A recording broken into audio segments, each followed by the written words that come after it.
Welcome to Mainland, your local regional television station. I'm Tanya Omar, and some of the stories coming up in today's news. Gangs seem to run amok in Mott, grandstanding in Takaka, Shizelko Civic Award and more.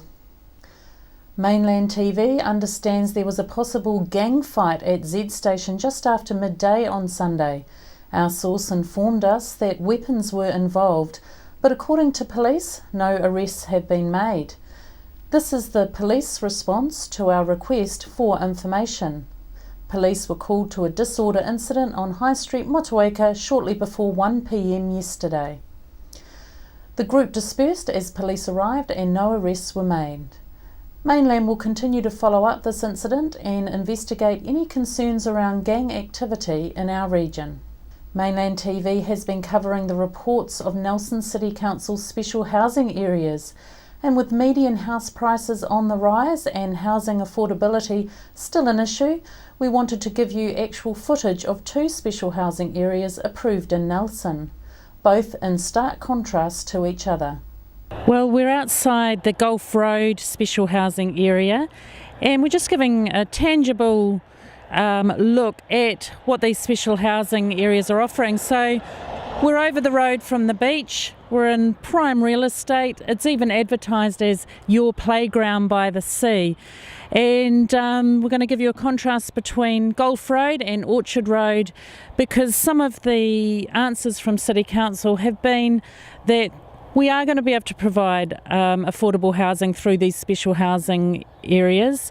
So we're just wondering how people who maybe have been struggling to get a home or even living in cars can suddenly live in an apartment over the road from the sea. We're at the other special housing area. I mean, this is one of about 9 special housing areas. But we're just giving you the contrast because this is definitely not over the road from the ocean.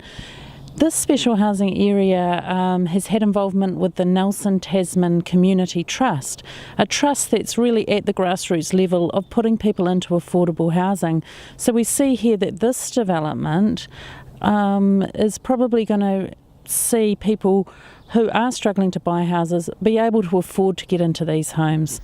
Nelson City Council believe both ends of the spectrum of development will address the Housing Accord affordability mandate. We asked locals their opinion on the ongoing housing affordability and availability issues. Nelson is just such a complicated place to buy a good house. There's so many factors to take into account with the way that we get the sun or not. I don't know, it's a hard one. It's very complex, a lot more complex than most places actually, I've discovered myself, yeah. Now this will rock you. I think if the council stopped charging so much for resource consent and everything, by the time you get a permit to build a house, you're looking at $10,000 or $12,000 before you even get started. And they got a lot of people in there not really doing any work. You're not going to like this, because there is a lot of people in there not doing any work. A lot of young people come out and talk their way into a job when there was not really a job there for them. And you go in to the council and you get shoved from one person to another, and you finish up with the first one you went to in the first place again. So, yeah, they want to get their act together. Well, it's quite good. You know, it's all right now, but a place to Auckland, it's good. It's very good. Well, cheap housing, I don't know quite where you're going to actually put really cheap house housing. I don't know that we actually need it. I don't really know. There's certainly some streets that could really have a bit of urban renewals. St Vincent Street and Vanguard Street. There are old houses there that, if they were taken over, could be really fixed up, and they're nice and close to town. Good area to live in. It's been a bit neglected. I mean, Victory have done a good job trying to keep their area going. Recognising Nelsonians who are helping us make our city an even better place is the byline on promotional material for the Shizelko Civic Award, asking for people to nominate local heroes, change makers and even eco-smart individuals or organisations. Sustainability, environmental leadership and environmental sustainable thinkers are some of the characteristics sought after in the different categories. Besides the official nomination form, many Nelsonians are tagging their votes on the Council's Facebook post, with a range of people and organisations given the big thumbs up. We asked locals who they would nominate. I think the people that are doing Like Nelson are doing a great job and very inclusive of all sorts of different groups. Definitely, yeah. I think the senior citizens are doing a great job here, and they've just got an award, and I reckon they need another one. They're very good. Well, I started the softball here when it was stopped, and it started when I came to Ben Marshall, and that's all. That's all. Oh dear. At one time we would have thought of a few people, but no, we're a wee bit out of that loop now. There's people we know in our Probus Club who've been very prominent citizens, but I don't think we've got any prominent citizens at the moment. We can sort of say they're not doing a bad job here. Yeah. This year's awards will recognise individuals or organisations who are helping Nelson to achieve its goals as a community outlined in the Nelson 2060 strategy. Nominations close on the 25th of July at 5:30pm. See the Nelson City Council website for more detail. Local body elections are coming up later this year, so what issues are on people's minds when voting for councillors and a mayor? So it's local body elections this year. What is Grey Power wanting from our local council? Well, what have we wanted? More financial responsibility and the realisation that our senior citizens, our superannuation, I think went up $12 this year, I think. No, sorry, that was the rate rebate. The rate rebate should go up higher, and our superannuation should keep up with inflation, but it doesn't. And I think what we'd ask our councillors to remember is the fact that we have limited money at our disposal. I mean, what horrifies me is one that comes to mind is the Lee Valley Dam. 3 or 4 years ago it was measured as 90 million. It's probably far more than that now. There's so many million coming from the irrigators, there's so more million coming from government, then where does the rest come from? The ones out in the like Murchison, Motueka, Golden Bay, they don't want to pay for the Lee Valley Dam. So that would mean, and then with the number of retired people living in Richmond, how much are we going to have to pay? It'll just be beyond, I should imagine, a lot of people what they have to pay. So they are looking to the rate increases being kept down low. At the same time, how much are the councils borrowing? And this is the question, because there's a very large amount of rates goes towards paying the interest on the money that the councils are borrowing, which has got to be looked at, yeah. The old adage that the old has to make way for the new is on hold in Golden Bay. The new recreation centre at Golden Bay Recreation Park will continue construction, whilst the 109-year-old grandstand will keep demolishers at bay until at least a result from the application to Heritage New Zealand for heritage status is decided.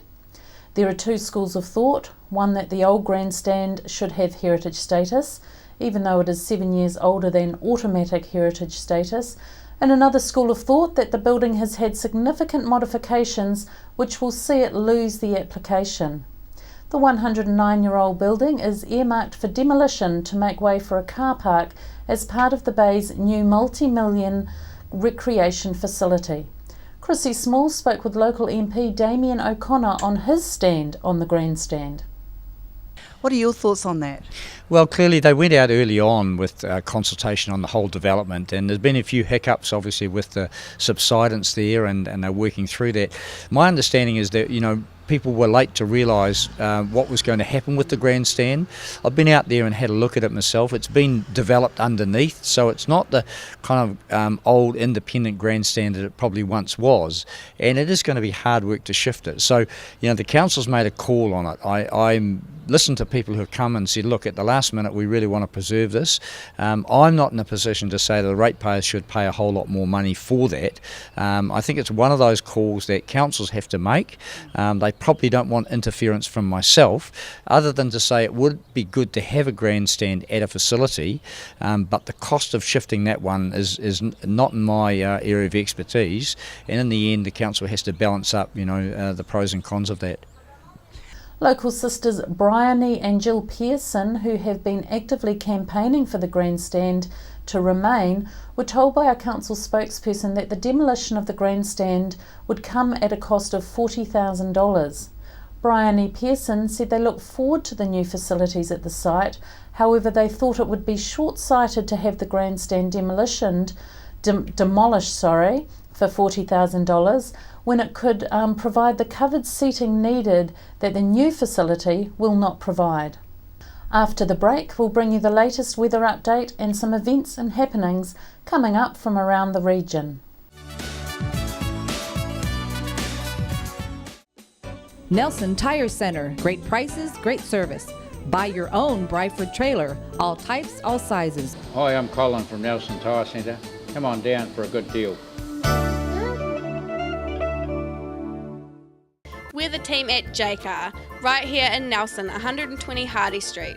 Our shop is full of electronic items, including security alarm systems, electronic components, solar and power, electronics, toys,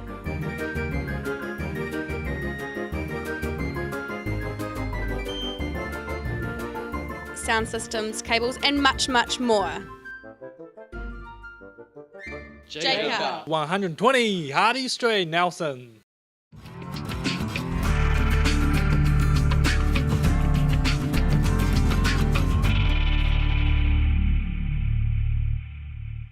Hi there, Julian Toon, Waimea Telecommunications. We install and maintain domestic and commercial satellite TV, UHF Freeview and Mainland TV installations in the Nelson, Tasman regions. We specialise in Panasonic telephone systems and provide communications, Wi-Fi, IT and wiring for internet, fibre, computers and DSL systems. At Waimea Telecommunications, we also provide specialist electronic systems for features such as a security camera you can watch on your TV, visitor alert systems and much more. Improve your security and communication and entertainment today.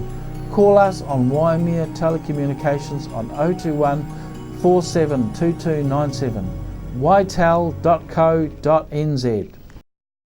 World War I was a defining period in our history, impacting greatly on the lives of people from the Nelson province. Memories of the First World War is an exhibition which will be displayed in a number of regional venues and is currently on at the Nelson Provincial Museum.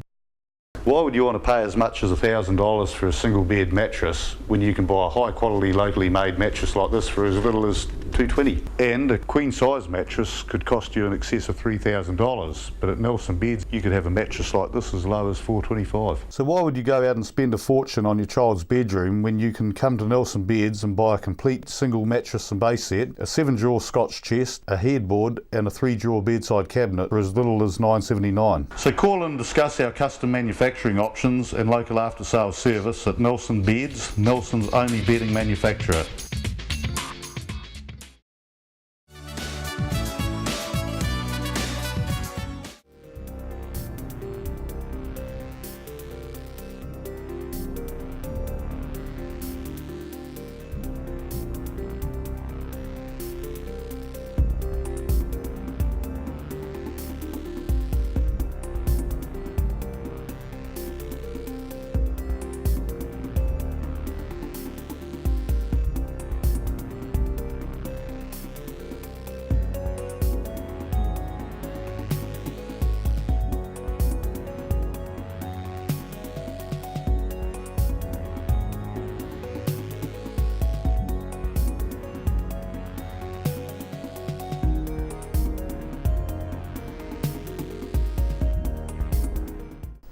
Sit and Be Fit is on at the Victory Community Centre Tuesdays and Thursdays at 10 a.m. at the Victory Community Church, 238 Upper Vanguard Street. School terms only.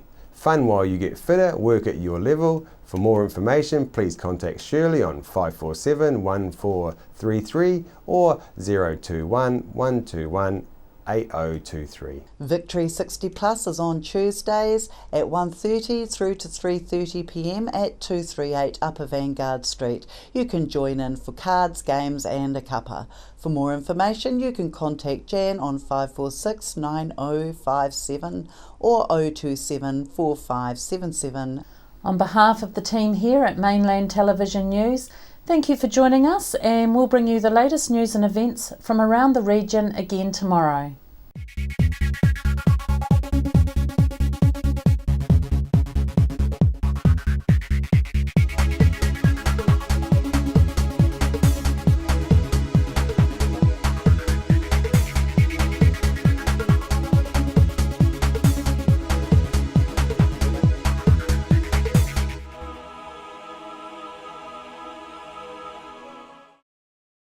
Supporting local content so you can see more of New Zealand on air.